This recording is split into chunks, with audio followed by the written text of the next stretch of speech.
तो क्या भाजपा की इस बार साजिश है कि नीतीश कुमार नहीं बल्कि चिराग पासवान मुख्यमंत्री बनने वाले हैं? मतलब एनडीए के तरफ से कोई मुख्यमंत्री का दावेदार और उम्मीदवार होगा इस बार तो चिराग पासवान होंगे। क्या मोदी जी इस बार अपने भक्ति से प्रसन्न होके चिराग पासवान जो मोदी के हनुमान कहे जाते हैं उनको मुख्यमंत्री बना देंगे? क्योंकि कुछ इसी तरीके का माहौल बनता हुआ दिखाई दे रहा है जहां पे नीतीश कुमार को साइडलाइन किया जा रहा है, उनको उपराष्ट्रपति बनाया जा रहा है और ऐसे में इस बात के ऊपर बवाल मचा हुआ है कि फिर सीएम कौन? और कुछ लोगों का मानना है कि सीएम मोदी के हनुमान चिराग पासवान। पूरी कहानी क्या है सब कुछ आपको विस्तार पूर्वक बताएंगे, लेकिन उससे पहले मेरा परिचय जान लीजिए। मेरा नाम है रजत और आप जनता जंक्शन देख रहे हैं। सबको पता है कि मोदी जी के लिए अपनी जान की बाजी लगाने वाले और ये बात कहने वाले चिराग पासवान को हमेशा से इंतजार रहा है कि कोई बड़ी पारी खेलने का मौका मिले।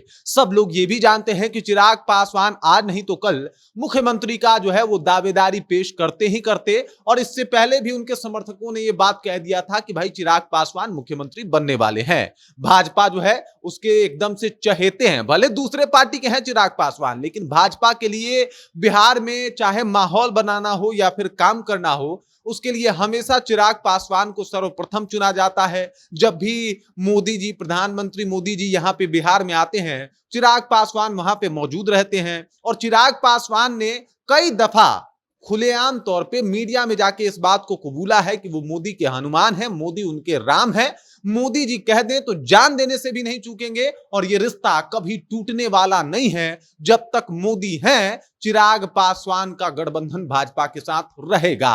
अब इतनी ईमानदारी, हर बार जो कहे मोदी जी वो करने के लिए हमेशा तैयार रहने वाले चिराग पासवान, क्या इस बार करने की बारी अब मोदी जी की आई है? मतलब समझिए कि इस बार जब जगदीप धनखड़ जो कि उपराष्ट्रपति थे, उन्होंने अपना इस्तीफा दिया तो लोगों ने कहा कि भाई साहब ये सब कुछ भाजपा का एक चाल है, भाजपा ने ये सब कुछ करवाया है ताकि नीतीश कुमार को उपराष्ट्रपति बनवा के उनको एकदम से साइलेंट और चुप करवाया जा सके और इसका फायदा सीधे तौर पे चिराग पासवान को मिले।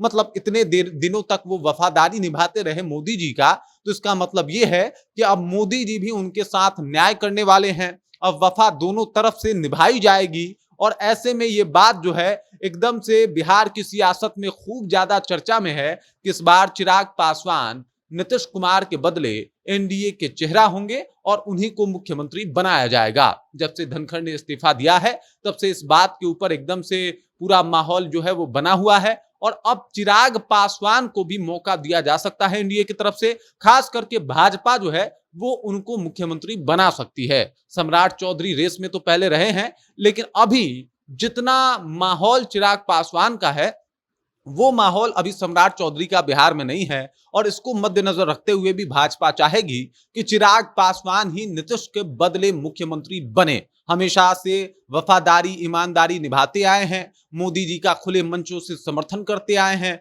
मोदी के लिए काफी भावुक हमेशा से दिखाई दिए हैं और 2020 का चुनाव भी किसी ने भूला नहीं है। सबको पता है कि जेडीयू जो है वो चिराग पासवान को अंदर ही अंदर अपने दुश्मन के तौर पे देखती है। भले ही राजनीतिक तौर पे आज सब लोग साथ हैं, लेकिन जो कुछ हुआ था 2020 में उसे नीतीश कुमार आज तक भूले नहीं होंगे, सदमे में होंगे उस बात को लेके आज भी कि भाई साहब जो कुछ हुआ चिराग पासवान के वजह से हुआ, क्योंकि इन्हीं की वजह से मेरी पार्टी बिहार में तीसरे नंबर की पार्टी बनकर रह गई थी। और उस दौरान भी चिराग पासवान ने इस बात का ध्यान रखा कि बीजेपी को घाटा ना हो, बीजेपी को कोई नुकसान ना हो, इसीलिए जेडीयू को नुकसान तो पहुंचाना चाहते थे लेकिन भाजपा को नहीं। और भाजपा ने ये सब कुछ देखा, नोटिस किया और अब देख लीजिए जब इस बात की चर्चा तेज हुई है कि भाई साहब नीतीश कुमार जो है वो इस बार उपराष्ट्रपति बना दिए जाएंगे, तो इस बात के ऊपर भी मुहर लगना शुरू हो गया है कि फिर मुख्यमंत्री तो चिराग पासवान ही होंगे। बाकी इसको लेके आपको क्या लगता है, आप कमेंट करके अपना विचार हम तक पहुंचा सकते हैं। साथ ही साथ बिहार के मुख्यमंत्री चिराग पासवान हो, एनडीए का चेहरा हो, इसको आप कैसे देखते हैं, कमेंट करके अपना विचार जो हम तक पहुंचा दीजिए। बाकी आप देख रहे हैं जनता जंक्शन और मेरा नाम रजत है।